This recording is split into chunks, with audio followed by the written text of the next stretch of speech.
Hello viewers, I am Kausalya.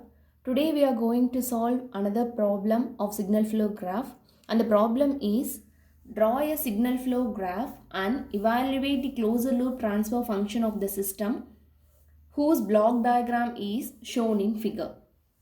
So this is our given block diagram, and from this block diagram we have to draw a signal flow graph and then the as usual procedure. So here this is our first step. So this is our given problem. I have again drawn the problem. So here I am going to write how many nodes are possible here. So the first step is we have to consider input as one node and output as another node, and then the branch point and summing point correspond to the remaining nodes. So here when you look carefully, this R of S forms here node 1, and here this branch point forms your node 2, this 1 2, and this summing point forms your node 3. Then this branch point forms your node 4, and here again this summing point forms your node 5, and this branch point is node 6, and this output is node 7. And apart from that, here there is another summing point, so here we have to consider this one as node 8, right?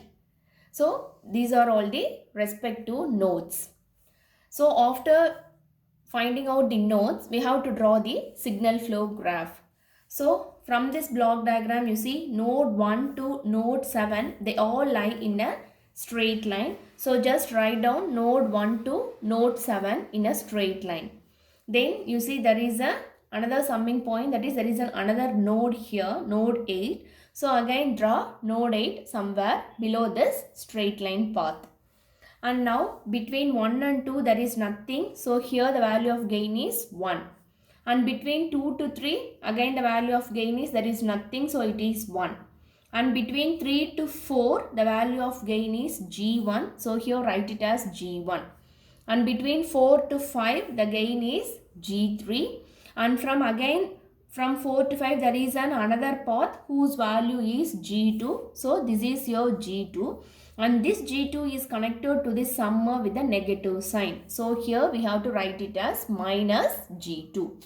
And from 5 to 6 the value is 1. And from 6 to 7 again the value is 1. And again from 6 to 8 there is minus H1. You see there is a H1 block with a negative sign. So you have to write it as minus H1. And from this 8 to 3 there is minus H2. So from 8 to 3 minus H2.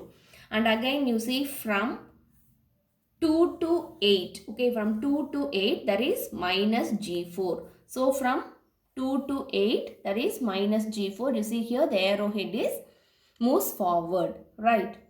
So we have drawn the signal flow graph. So once the signal flow graph is drawn, as I already said in many problems, just check whether the elements which are present in the block are represented here. You see totally we are having G1, G2, G3, G4 and H1 and H2. So totally 6 elements. So here you check 1, 2, 3, 4, 5, 6. Yes, there are again 6 elements are present here. And the next step is finding the forward path gain. So forward path, as we had seen in many problems, it should move forward. So here just consider this is our first forward path which contains nodes 1 to node 7, and here the arrowhead moves forward, right? So here just draw node 1 to node 7, and here this line consists of arrowheads which move forward. Write down the respective value of gains also. So what is the value of forward path gain? Just you have to multiply the values. So when you multiply you will be having P1 is equal to G1, G3, right? And here again when you look at the signal flow graph, you see there is another forward path which goes like this, right? So again it consists of nodes from node 1 to node 7, but the path is a bit different, right? So here what is the value of its gain? Just multiply this value G1 into minus G2 and the remaining things are 1. So you will be having minus G1, G2, right? This is your second forward path gain. And the next one, when you look carefully, you see there is another forward path, that is it starts from 1 to 2, it reaches 8, and again from 8 to 3, and again it reaches 4, 5, 6, 7, right? So 1 to 2, 2 to 8, 8 to 3, and again 3 to 7. So this is your another forward path. So here I have drawn this one, right? So again the value of gain is just multiply the respective things. So when you multiply, you will be having, you see, minus G4 minus H2, G1 and G3. So when you multiply, minus into minus will become plus here. So you will be having finally G1, G3, G4 and H2, right? So this is the respective forward path gain. And you see, again there is another forward path which is possible, that is from 1 to 2, 2 to 8, 8 to 3, 3 to 4, and from 4 to 5, like this way. Okay, like this way, and 6 and 7. So here I have drawn that path, and the respective value of gain will be just multiply. You will be having minus G4 minus H2 and G1 multiplied by minus G2. So when you multiply, you will be having minus into minus will become plus, and again that plus into minus will be having minus sign at the finally. So minus into G1, G2, G4 and H2. So this is the respective forward path gain for this fourth forward path, right? And the next one is calculating the individual loop gain. So here individual loop, when you look at the problem, we are having two loops. Okay, so here I have drawn this one separately. So as we already said, loop is nothing but a closed path. It should start at a node, and after traveling some path, it should again reach back to this same node. Okay, that is known as loop. So here we are having two loops. So again we are going to calculate the loop gain. So loop gain is just multiply these values. So when you multiply, you will be having here there is only one minus sign, right? So minus G1, G3, H1, H2, right? And when you consider this loop, here we are having two minus signs, right? So minus into minus will become plus. So you will be having G1, G2, H1 and H2. This is the respective loop gain for these two loops, right? And the next one is gain product of two non-touching loops. So here we are having only two loops. Okay, first check whether there is any possible combination of non-touching loops. So here when you consider your first loop, what are all the nodes present? 3, 4, 5, 6 and 8. Again in the second loop also we are having the same nodes, right? So even when you have one node is repeated, then they do not form a pair of non-touching loops. So here we are having all the nodes as same. So no such combination is possible.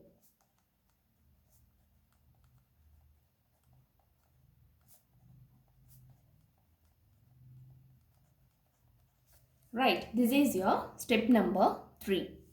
And the next one is step number 4. Calculation of del and del k. So here calculation of del, the formula is 1 minus sum of individual loop gain plus sum of gain product of all possible combination of pair of non-touching loops. So here we won't have any such pair of non-touching loops. So here just we can write down the values of L1 and L2. So 1 minus the value of L1 is minus G1, G3, H1, H2, and value of L2 is G1, G2, H1 and H2. When you move this negative sign inside, we will be having 1 plus G1, G3, H1, H2 minus G1, G2, H1 and H2. This is your value of del, right? And next we are asked to calculate the forward path, that is del 1, del 2, del 3 and del 4 values. So these values will be calculated by looking at our respective forward path. So when you look at your first forward path, it covers all the 7 nodes and there is no possible combination of any loop here. You see? this is our first forward path. When you compare this first forward path with the given problem, only 8 is the remaining node and there is no possible combination of any loop with the node 8, right? So the value of del 1 will be equal to 1. Similarly, when you consider your second forward path also, you see only node 8 is remaining and there is no possible combination of any loop which is formed with the node 8. So again the value of del 2 will be 1. And again when you consider the third forward path, this includes all the 8 nodes. So here also del 3 will be equal to 1. And again here when you consider your last forward path, and here also you see all the nodes are included. Here which includes all the nodes, and finally the value of del 4 will be also equal to 1. Right. So here we can directly write it as value of del 1 is equal to 1, del 2 is equal to 1, del 3 is equal to 1 and del 4 is also equal to 1.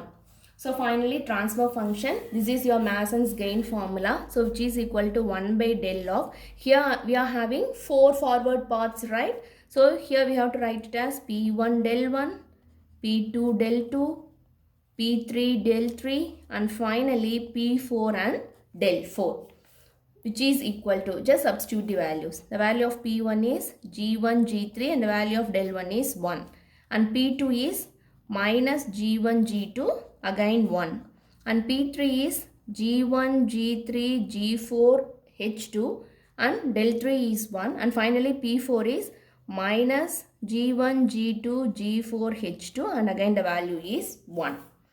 The whole divided by del. So the value of del we had already find out here. So just substitute the values. So 1 plus G1 G3 H1 H2 minus G1 G2 H1 and H2.